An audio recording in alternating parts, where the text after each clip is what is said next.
Hello, everybody. I'm Phil Brandt, President and CEO of AIM Employers Association, and welcome to This Week at Work. Welcome to the only show about the workplace that offers you front row seats and a microphone, bringing you practical, timely, and accurate insights so that you can more effectively lead your organization. It's Thursday, June 8th, episode 234. Today, we know your workplace has its own special brew of challenges and opportunities, but like you, we also understand the value of knowing what others in your position have in their mug. With that in mind, we're excited to bring you insights from Ogletree Deakins' freshly tabulated benchmarking survey with responses from nearly 1,100 key HR personnel. And to present the findings is Jim McGrew from Ogletree Deakins. In his role, Jim is constantly talking with in-house counsel and key decision makers trying to succeed in the same marketplace as you. All this and more on This Week at Work.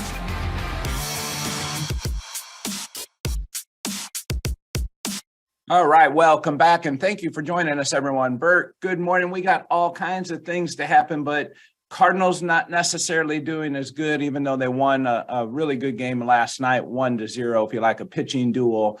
The Blues coming off of a down year. We are having a great year with MLS soccer. I will be at the game this Sunday, it is. But the big news for soccer is Lionel Messi coming to the Miami team. Shocking. Absolutely shocking. And I saw that he's even getting a percent. I don't know what the percent is of all the new subscribers to Apple MLS. Of course, Apple is the one who hosts the MLS viewing rights. And it must be a big deal because I'm sure people around the world will be following Messi. The Messi fans will. Yes, absolutely. We're really starting to love our soccer team here in St. Louis. They've had a great inaugural season, and I think this is maybe the first shot across the bow across the world here, as far as some of these big name players coming into the MLS in the U.S. Yeah, it's great, and he will be in St. Louis in July if everything goes according to plan. So those will be hot tickets to get. If you're a season ticket holder, you have to choose: do I want to see Messi or make a mess of money? All right, so let's move on. We have our guest today, Jim McGrew.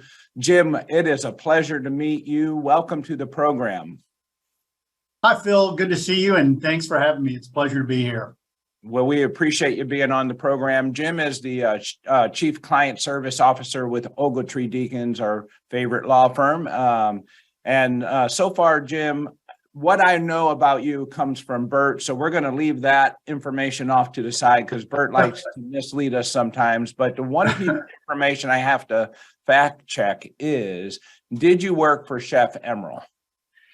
I did, Phil. I worked for a number of years as the head of HR and legal for Chef Emeril Lagasse here in New Orleans, and it was a great experience. I had a wonderful time. Lots of challenges and issues, of course, in the restaurant industry. So it was really interesting from a professional standpoint, but man, it was really interesting from a culinary standpoint. I got to eat a lot of really good food, and I gained some pounds. Yeah, that I would guess gaining weight there would be a natural occurrence. I worked in a cereal factory once, and I'm not comparing that to Chef Emeril's talents, but it was very easy to eat, ready-to-eat cereal all day long, particularly my favorite Cocoa Puffs. Yeah, so, it's hard to beat Cocoa Puffs. Absolutely. All right, so Emeril could beat Cocoa Puffs, I'm sure. I think so. Yeah. And they're very hospitable, those chefs. They want you to, whenever you come in the restaurant, they always ask you if you're hungry, and the correct answer is always yes. Of course, absolutely. That's like going to grandmother's house. All right, let's introduce our poll question today. Here they are. We have 3 questions for you. What other organizations are doing greatly affects the decisions I make for my own workplace? That's an interesting question, Nick. I like that because I get asked constantly, what are others doing? And I know on the program, we often get asked, what are other companies doing to comply with, or how are they complying? And benchmarking is ever so important. The second question is, what is currently the most challenging issue you face? And there's a variety of choices for you. And then the third question, I love it. What word would you use to describe the state of HR in 2023? Any one word that describes the state of HR in 2023. All right, Bert, are you ready? I'm ready. We've got all kinds of interesting stuff today, Phil. All right, let's roll it. Lawyer, you are on the clock. All right, it's time to look into what's trending in employment law. Lawyer, you're on the clock. So I've mentioned before on this program that on December 29 last year, the president signed a new law signed a new law called the PUMP Act, which is Providing Urgent Maternal Protections for Nursing Mothers Act. And just in the last few days, the Department of Labor has issued guidance for employers concerning the PUMP Act.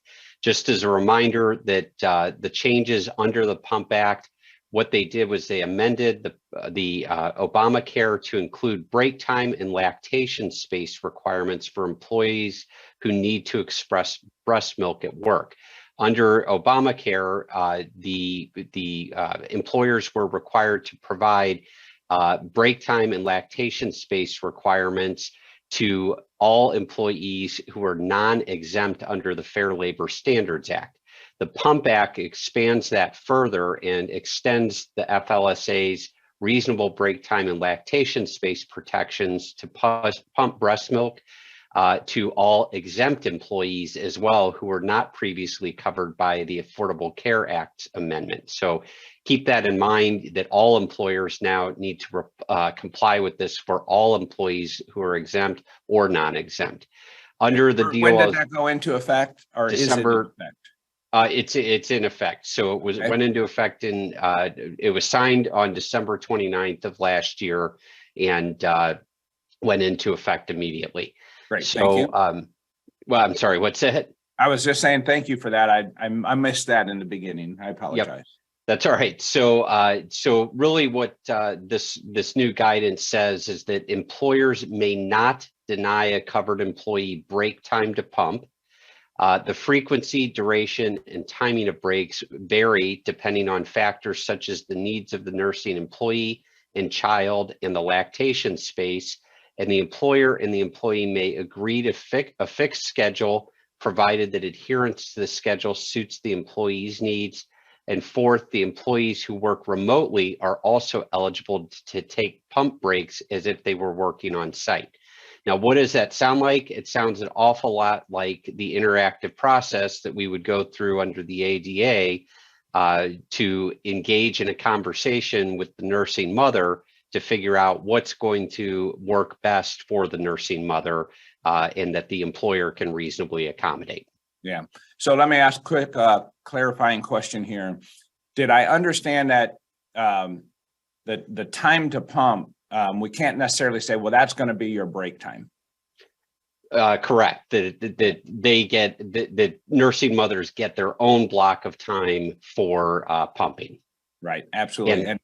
And normally this would be unpaid time unless it would otherwise be paid time like other types of breaks. So if you're giving other employees other breaks that are paid for certain types of activity, then you would have to pay for this as well. But under most circumstances, this is going to be unpaid break time.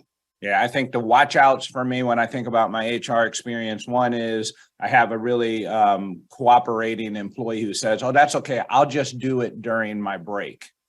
Right. And then something goes wrong later and that becomes an issue. And then the second watch out is I have employees who sneak off, knowingly, but they quietly sneak away and smoke a cigarette real quick. And then they come back and they got paid during that time. And then you're charging the mother who is pumping and you're putting her on unpaid time. And that could become a conflict very easily as well. That's correct, Phil. All right. What else you got, right. Bert? Another one, interesting one. The United States Supreme Court issued a very interesting ruling on strikes when unions strike the employers.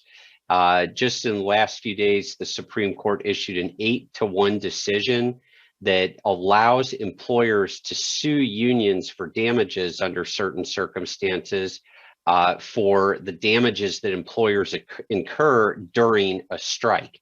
This case is really particularly interesting because what happened is that the employees showed up at work on this particular day to a cement mixing and cement delivery company.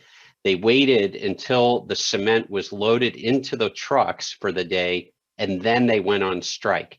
And that cement went bad in the trucks. It cured, destroying the load of cement and also doing damage to the trucks themselves. And the U.S. Supreme Court said that this is something that employers can sue for. It is not just an unfair labor practice charge under the National Labor Relations Act. It is a viable lawsuit. Now, that's a big change. It is a big change. And I think, we have to look at things. This is a very fact-specific case. I think that this sends a message to unions that are dealing with employers who deal with perishable goods, that this is particularly important, that these employers can now go after unions for damages. But this is kind of a slippery slope argument as well, that now that the Supreme Court has said that employers can go after the union for damages, I think that employers will start pushing the envelope and try to get this beyond just perishable goods. Absolutely. Yep. All right, another interesting one. Our friends out on the West Coast in the Ninth Circuit, the federal courts out of the Ninth Circuit on Wednesday issued a decision that said sexually demeaning and violent language in rap music may sustain a sex harassment complaint. And this one is really interesting to me. And I think this is a message to all employers here. We've talked before, I've used some cases in the past to illustrate what I call the equal opportunity harasser situation. I won't get into those specific cases right now, but I've made that argument before that unless you are harassing people because of their protected status, it's not really discriminatory. You're treating people the same, albeit perhaps poorly, but you're treating them the same, which means that you're not discriminating against them.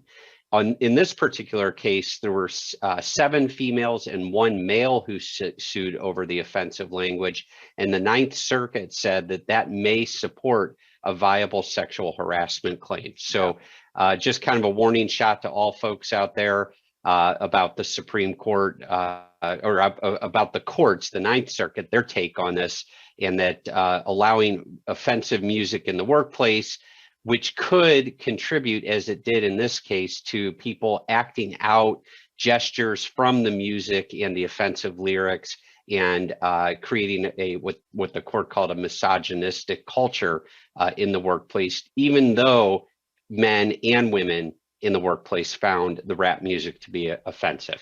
Yeah, no, I think that's tread lightly in a case like that when you're playing music for everyone. It's one of those things. That's exactly right, Phil, that, you want to, sometimes common sense goes a long way. File that 2 Live Crew tape, put it in the back. Yeah. All right, and then the last one I've got for you is, he's an outspoken critic these days. Actor Robert De Niro and his production company are facing a sex discrimination and retaliation trial. If a former female employee, or a female former employee, I should say, claimed that she was subjected to sex discrimination and stripped of job duties, and an assistant for complaining about sex bias. And so not only will the production company face this lawsuit, but De Niro himself will, because according to her, the plaintiff, De Niro went into a rage after she left over the mistreatment, and her lawyer warned that she was weighing legal action against him and the production company. And so he is actually going to be facing the claim as well. So just kind of interesting take. We offer that out there because he's got some serious name recognition, and for no other reason. Well, maybe that's got something to do with it. Maybe it doesn't. I don't know. I'm still thinking about music and problems with that. And I'm going back to the 70s, and I'm thinking about this song that I remember my parents playing, and it was Short People. Short people got no reason to live. That was kind of the theme of the song. Do you remember that? I do remember that song. Can you even imagine playing that one today? And it was in the 70s, before we had, all these careful minefields to navigate. Yes. All Indeed. right. That's lawyer on the clock for you today. Great. Thank you very much, Bert. We appreciate that. And stay with us next week. We'll keep you up to date on any developments. Let's move into Filbert's Forum. You've just entered Filbert's Forum, where we peel the onion back and take a lighter look at the workplace. All right, Bert, we do a lot of polls and we get some good laughs at some of the responses, but these are really good responses I wanted to bring up. Nick did a great job putting these together. And so here's some poll survey results. Do Americans agree on express lane ethics? So express lanes usually have a limitation to how many items you can have before you check out. And I know I've been in the express lane counting items and carts in front of me. So this is a good poll and appreciate this one, Nick. A survey found that 58% of U.S. respondents felt that in the express lane, having more than one of the exact same item counts as more than one item. 17% said the same item would count as just one item, while 20% said it depends on who is doing the shopping. Wow, I guess 20% of the respondent surveys were lawyers. It depends. There you go. It depends. That's right, Bert. That's probably about right. That's just what we need is more lawyers. Yes. Anyhow, the next one is how strict are vegetarians about what they eat? And I've experienced this with friends who are vegetarians myself. A poll found of 10,000 people found that those who claim to be vegetarian, 60% answered they'd had poultry, red meat, or fish in the last 24 hours. I'm a vegetarian every morning for breakfast anyhow. And the final one is how much do people love their dogs? Bert, this one's going to hit you right in the heart. You can tell us how you would fall in line on this one. A study found that 40% of subjects would save their dog from a burning building over a stranger. I'm not going to comment, Phil. No comment. That's another good lawyer strategy. No comment. Yes. All right. Good poll results. I think that's probably a low number from the dog lovers I know. There is no doubt. Don't interfere with their love and passion for the dogs.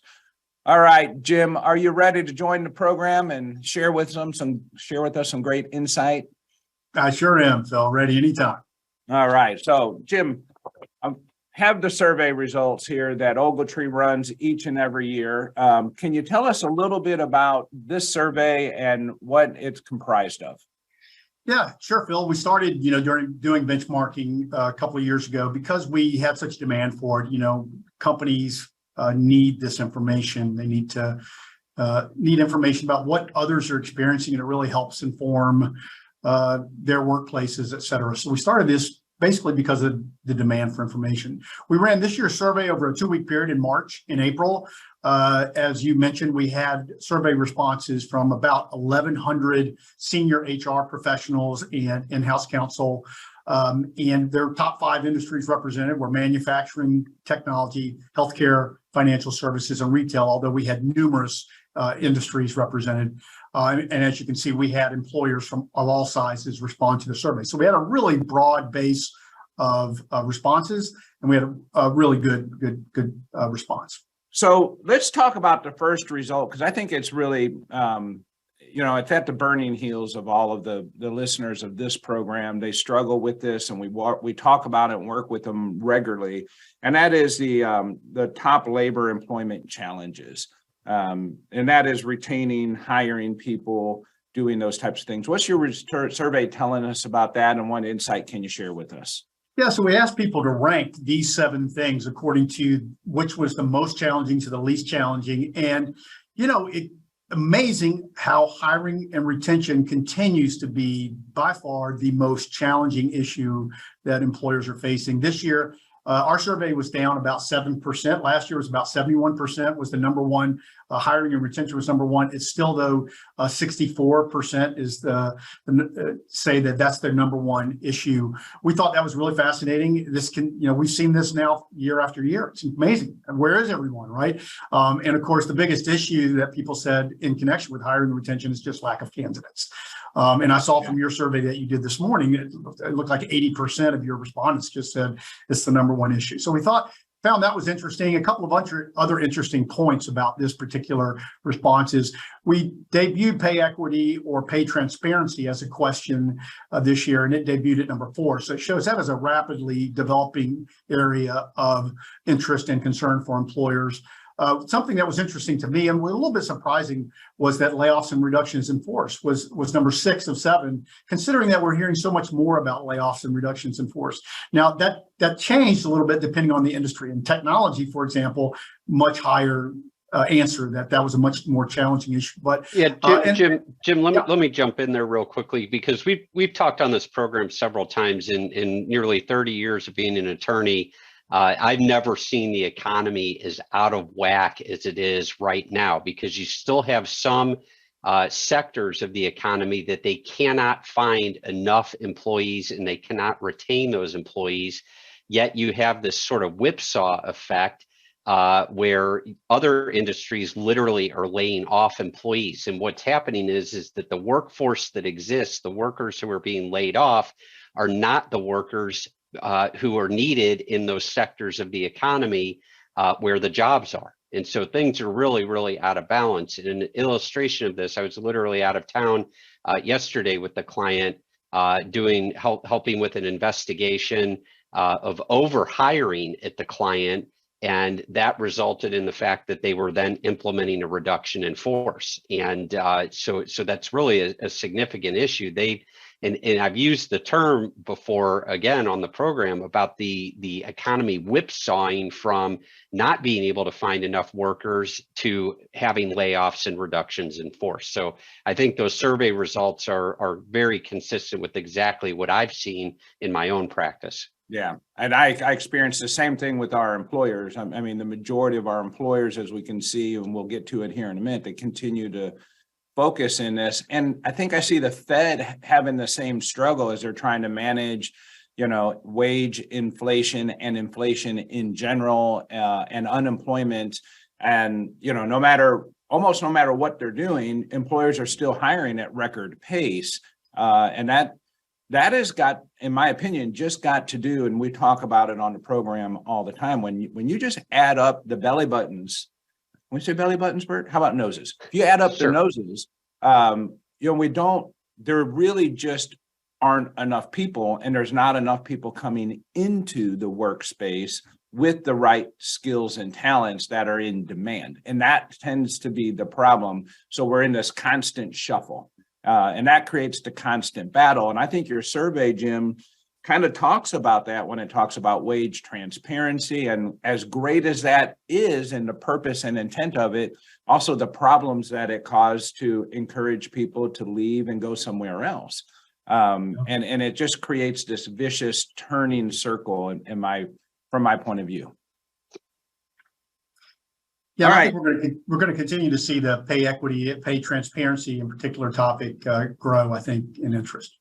Yeah, absolutely. Bert, I'm going to ask you to keep an eye on the chat. I'm seeing our friend Dave chime in and some underground safety questions coming in, and Lane's also joining. So I'll let you keep Dave, an eye on that while I chat with Jim. I'll say our friend Dave just wanted to know if Crosby, Stills, and Nash promote a promiscuous work environment with their song "Love the One You're With." So again, Dave, that's a good point. We got to be careful about the type of music we're allowing to be played in the workplace there.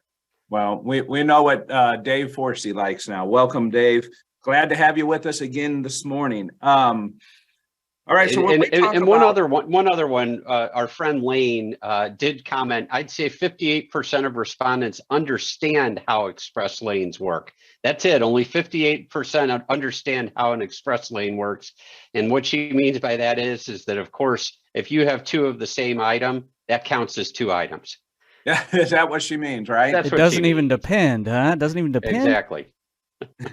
That's I do like the self-checkout, I'll be honest with that. And I know that's different than the express lane. Let's keep that in mind. Okay, so Jim, let's move on. When we talk about wage and hour being a number one concern in your survey results, when we break that down, there's a lot in wage and hour and the problems that's causing. Is pay transparency part of that? Yeah, I think this is probably more, we ask people, this is really focused on what is your most difficult multi-jurisdictional issue. You know, as employers, as we all know, there's been a proliferation of state and local laws on so many topics. So what's your most challenging multi-jurisdictional compliance issue? And no big surprise here that wage and hour is the number one, because there's so many different now state and local law, particularly California, for example. And I think it encompasses the whole world of it, Phil, is, you know, everything from meal and rest breaks to local minimum wage laws and so on. It's just a challenging area, and it continues to be. So we weren't really surprised here. In some areas, some industries, the topic was more the leave of absence, because again, same thing, lots of state and local laws now relating to leaves of absence. But yeah, this was an interesting one. No big surprises here, but I think wage and hours, I did think that would probably be the number one, and it was.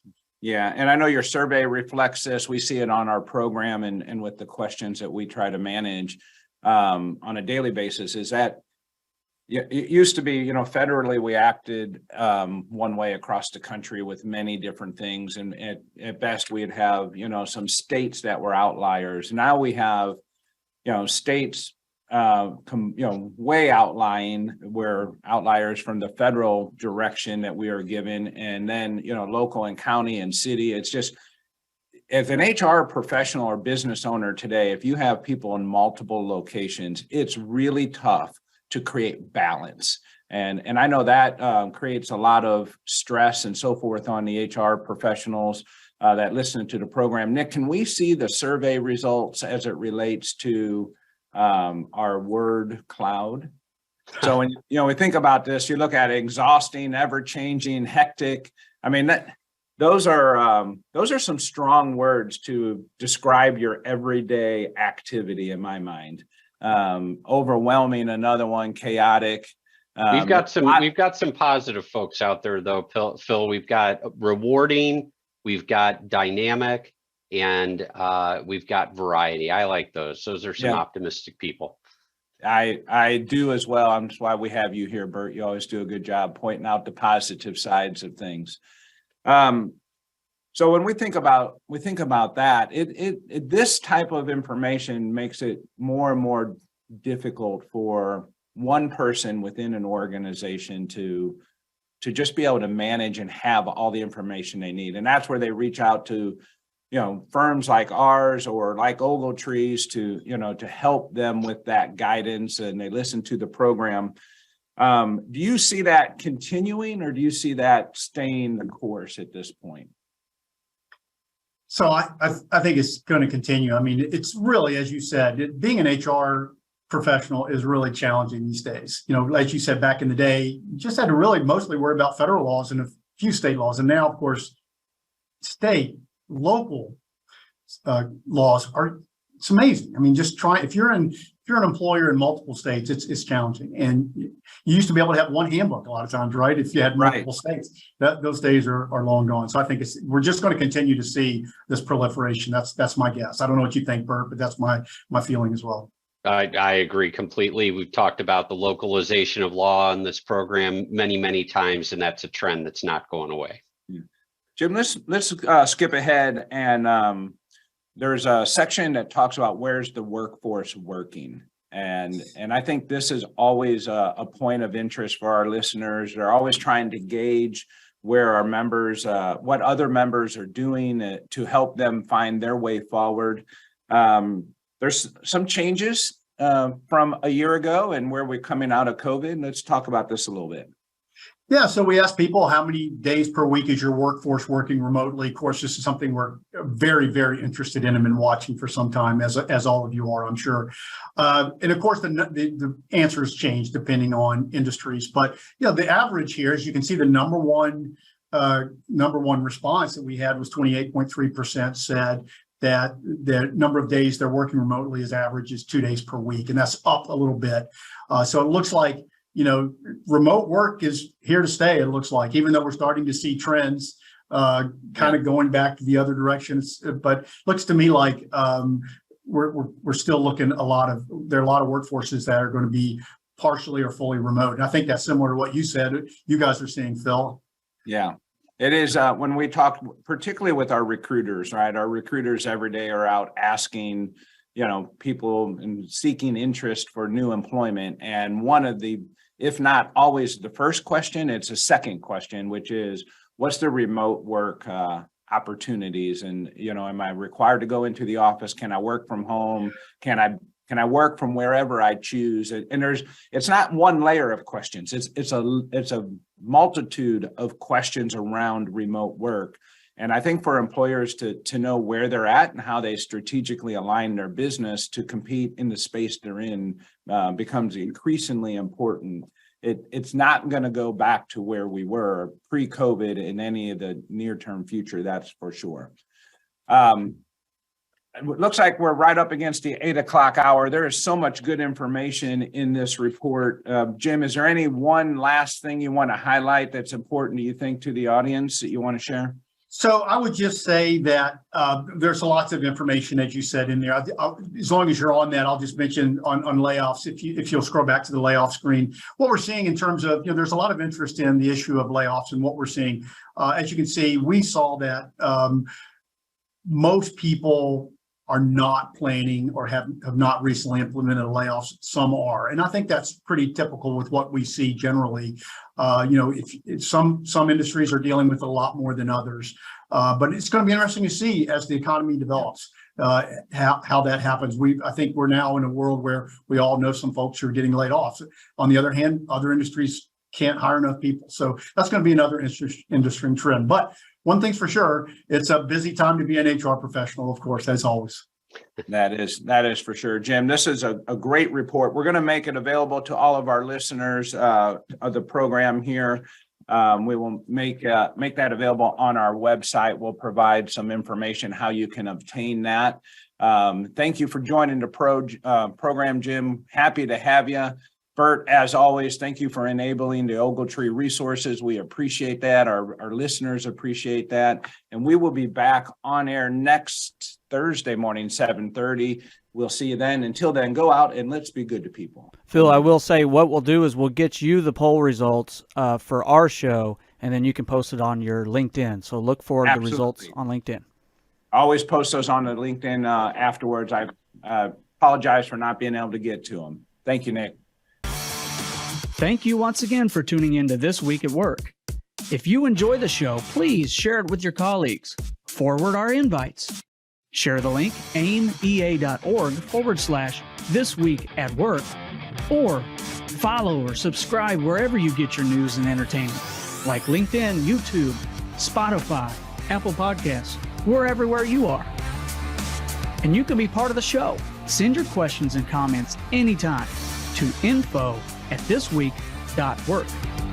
We'll see you next week, 7:30 a.m. Central Time, when we discuss what's happening this week at work.